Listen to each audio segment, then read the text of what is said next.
What is up, Earth's mightiest subscribers? It's Ernie, Blerd without fear. Welcome back to the channel. First things first, want to give a huge shout out to Earth's mightiest subscribers for helping me reach 25,000 subscribers. It's just the number, like I said it last time, man. The number just keeps going up, just going up. And I just want to say thank you so much for helping me get there. Y'all helping me with by liking the videos, sharing the videos, subscribing to the channel. Even for those of you who didn't subscribe to the channel, but you still watch the channel anyway, say thank you to you as well. Because hey, it takes many strokes to move the world. Even the haters. Because I mean, hey, if people are hating on you, that means you gotta be doing something right. Anyways, that's not what we're here to talk about today. What we're here to talk about is my guy, Malekith, and why he is going to be giving the Marvel Universe fits when it comes to War of the Realms that starts this week. And we're going to be talking about that right now. But before we get started, it only takes 2 clicks to become one of Earth's mightiest subscribers. Click. So my guy Malekith got his start in Thor number 344 back in 1984, and he was created by Walt Simonson. Now the thing about Malekith you gotta understand is that he is a dark elf, and with that, all that entails. The more fantasy-based creatures that come out of the Thor universe tend to skew a little bit more on what you would expect if you followed Nordic myth and all that stuff. They even kind of crib some things from other mythologies and even some other works, like even Tolkien, D&D. I mean, it's very similar. Being an elf, even a dark elf, he is incredibly in tune with magic, and he's also faster, stronger, more agile, more durable than your average person, even by elf standards. He does, however, have a pesky weakness to iron. Because being a dark elves, that's just their thing. They're weak against iron. It's a thing. But Malekith is a very accomplished sorcerer, even by Dark Elf standards. I mean, if having an innate tie to magic wasn't enough, he is a legitimate sorcerer in every, stretch of the imagination. And maybe even more so than Loki. Now, not to sound like Vince McMahon, but Malekith has always been a B+ player. I would even dare say a C+ player. He's one of those villains who's been around for a long time, and he's kind of jumped in and given, members of the Avengers, and more specifically Thor, fits in the past, but it was always kind of more like a minor annoyance, maybe just a vague nuisance, than he was just like a credible threat. And if it tells you anything, how much his stock had fallen in the Marvel comics up until the point that Thor: The Dark World came out, one of his last major bouts was against Iron Man, someone who could inherently defeat him.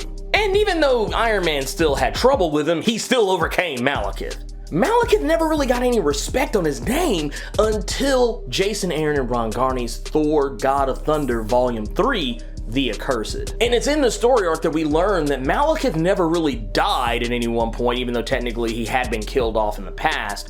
He was trapped, imprisoned in Niflheim, surrounded by giant spiders, and for me, that would be a crippling prison because I absolutely positively hate spiders. So there you go. But it's when Malekith loyalists come to Niflheim and bust Malekith out of this L7 square that Malekith is free to wage open civil war against his own people, the Dark Elves. Because Malekith is probably like the MAGA equivalent of a Dark Elf. He does not like where his people are at right now. He feels that they are weak. He feels that they have suckled at the teat of Light Elf and Asgardian society, that they are too busy trying to assimilate to all of these other realms and not trying to be the warriors and gods and kings and queens that he feels they used to be when they ruled Svartalfheim. To the point that he has caused so much destruction, cutting a swath across all of the 9 realms, because at this point there were still only 9 realms. There's 10 now, but at this point there was only 9. He's cut so much of a swath across the 9 realms that the Congress of Worlds has no choice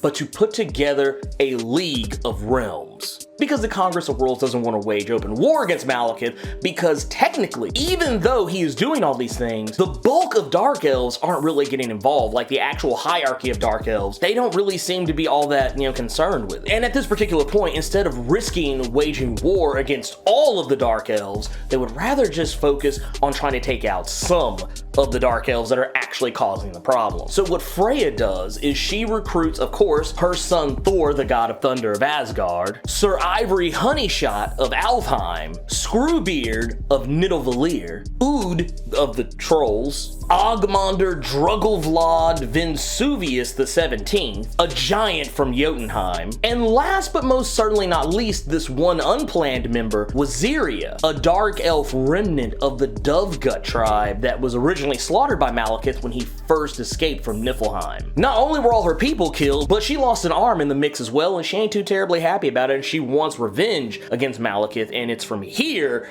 that, we find ourselves with the level 1 D&D group set off to try and stop the bad guy. You think I jest, but that's exactly what this starts off like. It's a group of people who aren't familiar with each other, who don't like each other, have no reason to want to get to like each other, and they all think that this group is going to fail. As far as they're concerned, each of them should probably be trying to kill the other, and more importantly, all of them except for Thor are more concerned with trying to kill Waziria because she's a dark elf rather than even trying to fight against the common foe. And I mean, when I say infighting, I mean there is a lot of infighting. They don't want to help each other, but they should, because Malekith at this very moment has been cutting a swath not just through dark elves, but he's even come to Nidavellir. He's gone to Nidavellir because the queen of the dark elves is in hiding there, because that's exactly who Malekith is after. And Malekith is so bold that he will walk into Nidavellir, the place, the home of the dwarves, where some of the greatest, most awesome weapons of destruction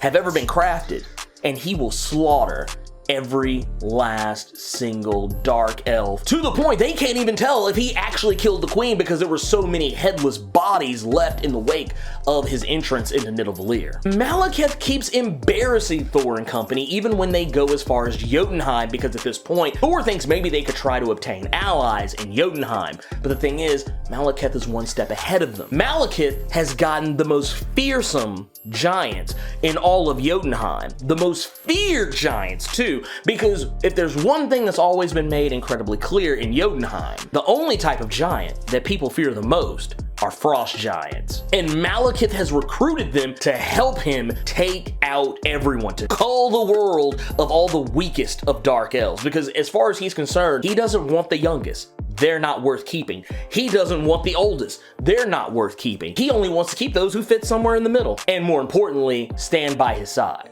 And with the full might of Jotunheim's frost giants behind him, who it seems they have a tenuous relationship at best, but still they're on Malekith's side is the more important part. With all of this going on, Malekith begins just laying waste. His hordes of dark elves and now his new friends, the frost giants, are now waging open war against Thor and the League of Realms. And it ain't pretty, to the point that Ogman the giant, Malekith single-handedly takes him out, slingshotting himself into Ogman's mouth and burrowing his way out of Ogman's eye, all before peacing out to move on to the next thing. And this is where the group starts to fall apart, because Thor now realizes, yes, there's a traitor in our midst. Malekith knew where we were gonna go. He's always known where we're gonna go before we get there. He knew we were going to Nidavellir. He was there before we got there.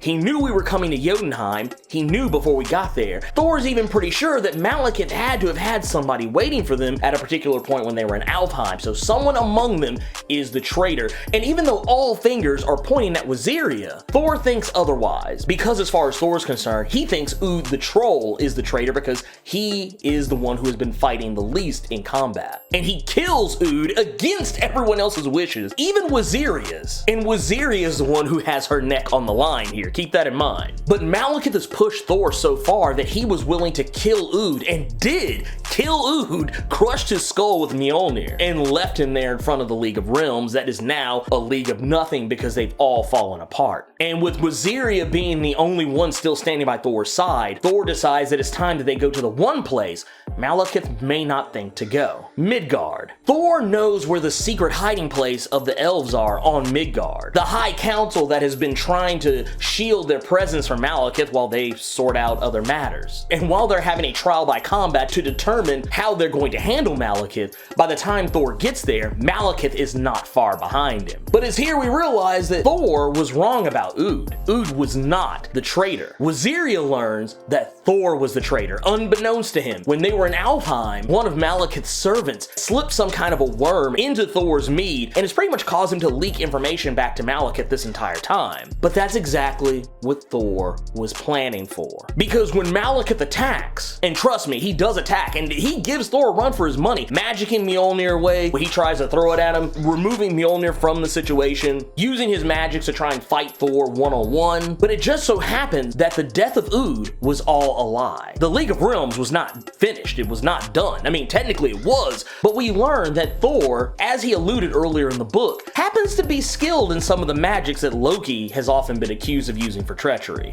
He used some of what little magical talent he has to make it look like he killed Ood. Ood didn't die. Ood was wandering off in the wilds of Jotunheim. And with the League of Realms back together, they're finally able to whittle down Malekith's forces since he doesn't have the Frost Giants with him, and they're able to take Malekith alive. But that's where the problem comes into play. When they take Malekith before the Congress of Worlds, the Congress of Worlds doesn't condemn Malekith. They make him king of Svartalfheim. And you're probably sitting there thinking, like, why would they take this guy who has literally just, waged open war against his own people and make him king? The only thing Dark Elves respect is strength and fear. And Malekith definitely had the strength, and he most certainly gave the Dark Elves the fear. And they respected that, so they made him king. Everything Thor tried to do to bring Malekith in just made him look like an even more credible threat. And if that weren't depressing enough, Malekith still has to serve out the rest of his 60-some-odd thousand-year sentence in Niflheim. But because he is a king,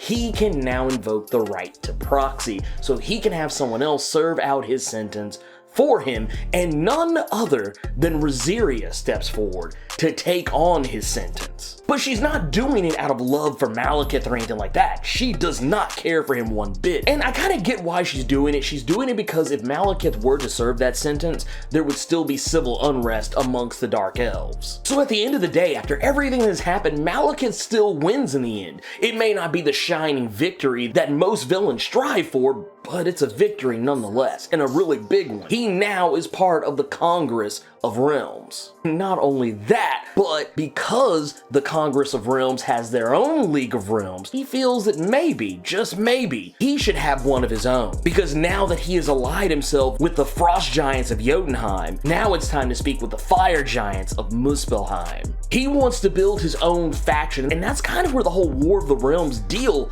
officially kickstarts, is with Malekith putting together his own army, an army spread across multiple realms with multiple enemies of Thor, all of whom want to come together and unite against their common foe, no different than Thor, Ood, Augie, Sir Honeyshot, and Screwbeard and Waziria did to try and stop Malekith. Only this time, it's the bad guys. So it's almost kind of like that after credit stinger for Justice League. But anyways, this is a story arc that actually kicks off the whole War of the Realms deal. Now there's a lot of other stuff in the middle that leads up to this, but this is technically officially where it all started, where Jason Aaron first planted the seeds that are going to lead to this week's story arc.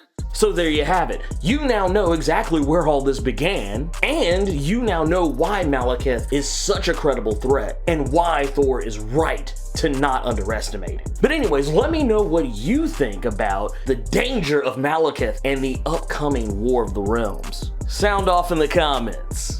If you enjoyed this video, Hulk smash that like button. And if you want to see more awesome videos like this one, make sure you click subscribe so you can become one of Earth's mightiest subscribers, and tap that bell so you know when I post up. And if you want to become one of Earth's mightiest patrons as well, swing on over by patreon.com/blerdwithoutfear. And if you chuck in a buck, you can get some exclusive content. And if you don't want to become one of Earth's mightiest patrons, that's fine too. Hey, all I ask is that you like this video and share it with your friends. And who knows, maybe they'll become some of Earth's mightiest subscribers too. Anyways, thank you for taking the time to watch this video, and while you're here, go ahead and check out some of these other videos I got floating around here. But until next time, Plus Ultra!